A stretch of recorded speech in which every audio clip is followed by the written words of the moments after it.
Welcome to the Wandering Wizards AT Century Report, coming to you from the top of Klingman's Dome.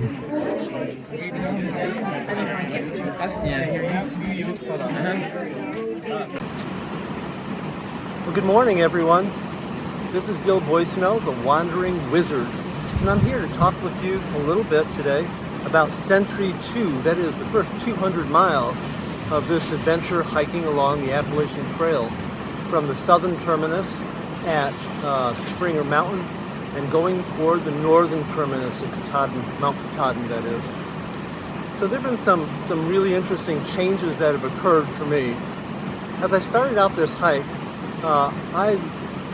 my appetite was reasonable, I thought, but it was not enough to really sustain me. So I was losing weight really fast. Fortunately, about 2 weeks into the hike, and I've been now hiking a little more than a month, my appetite started to increase.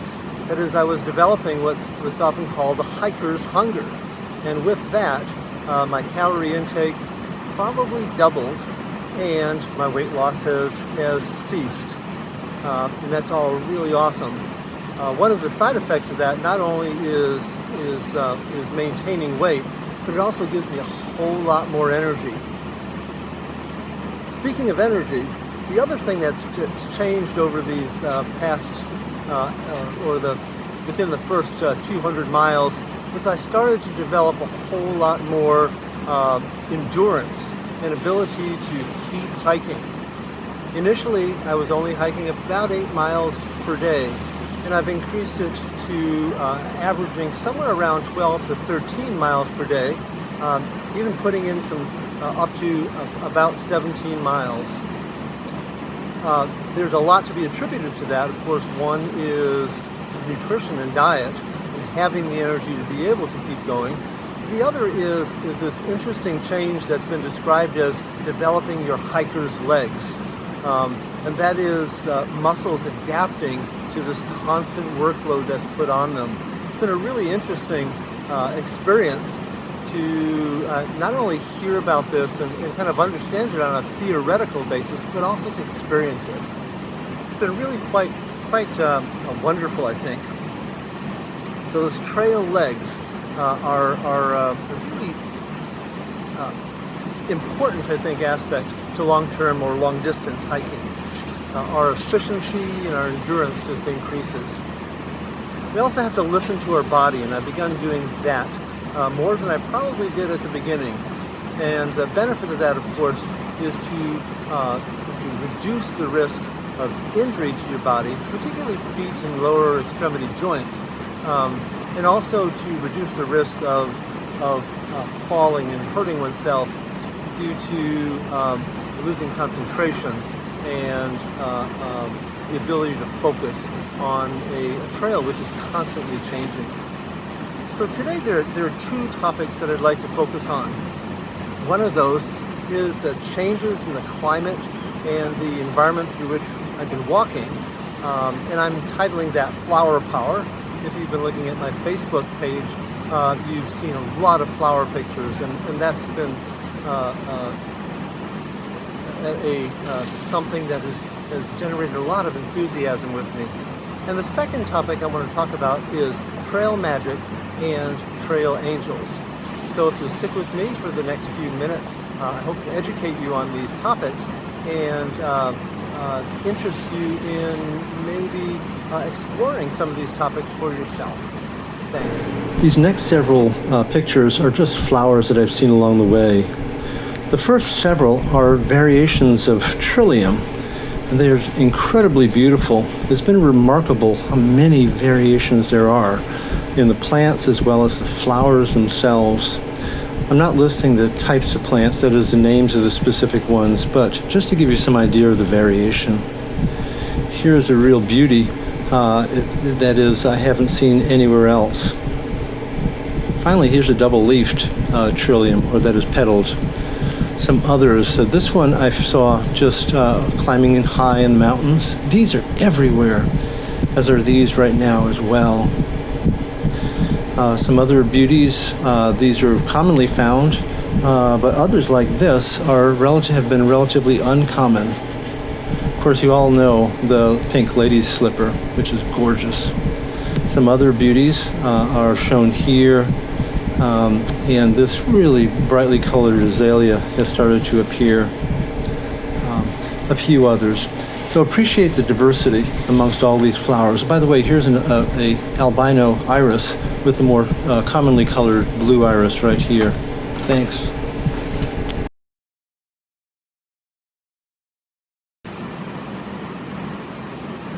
So, to this point in time, it feels like I've probably identified at least 50 different species of flowering plant. And this does not necessarily include things like shrubs, azaleas, and rhododendron, which are soon to be flowering, and even small trees. So, just a topic I'd like to discuss with you all is the changes in climate that I've experienced along these 200 miles so far. And it's been really remarkable to me. Again, theoretically, I know these things, and theoretically you do as well.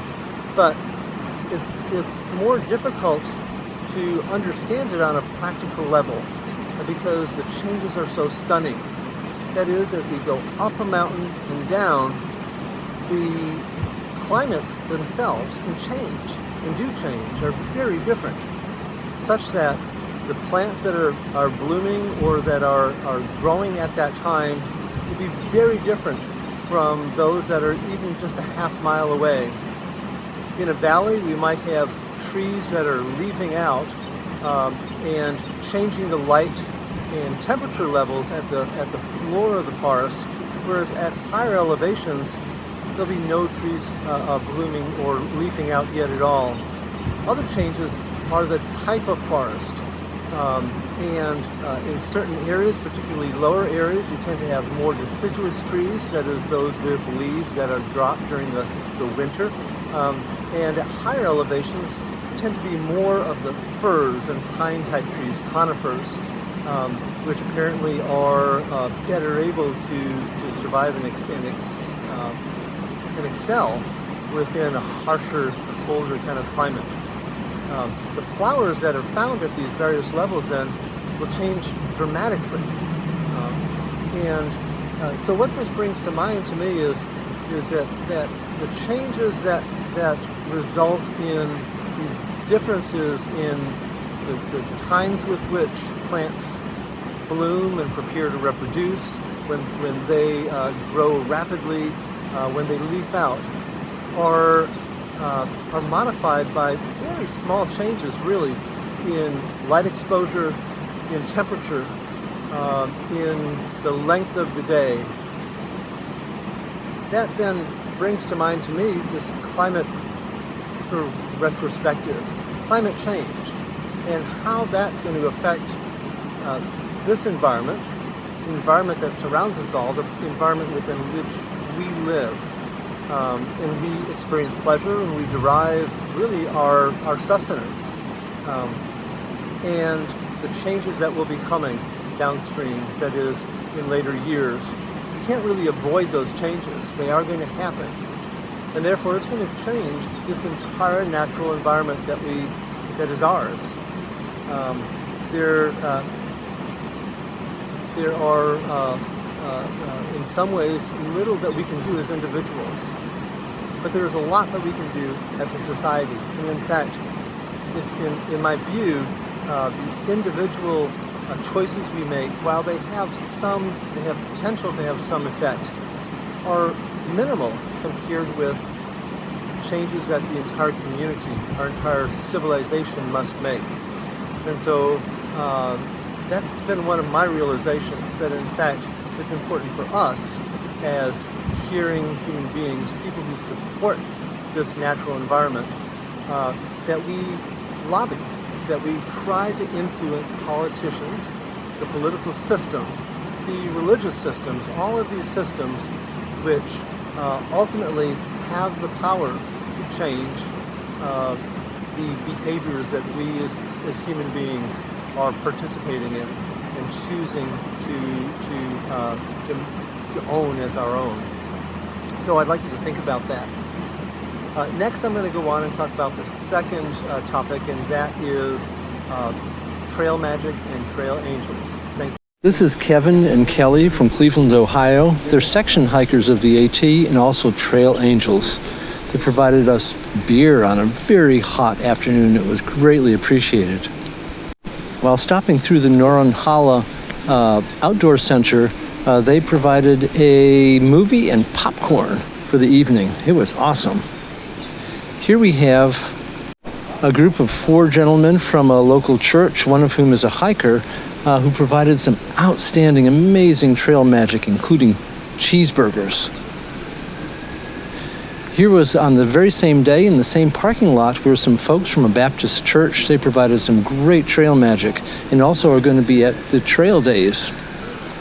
This is Marlene, the trail angel, and she was an amazing person. Driving down the road, she stopped to inquire about what I needed and was able to give me water.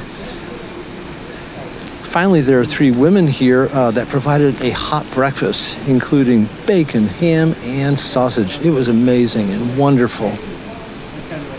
Finally, this morning, I went to a local diner here in Edwin, Tennessee. There are some wonderful people, locals around here, and they bought me breakfast. It was incredible. Well, thanks for taking this time to spend with me today. This is really focusing on the second century, that is the second 100 miles along the Appalachian Trail going northbound. I'll be back in touch with you to talk about some other topics in the 3rd century. I hope you will enjoy listening to some of my thoughts and my reflections on the trail, and also about what I am learning and gaining in this experience as well. Thank you so much, and I look forward to talking with you again. Goodbye.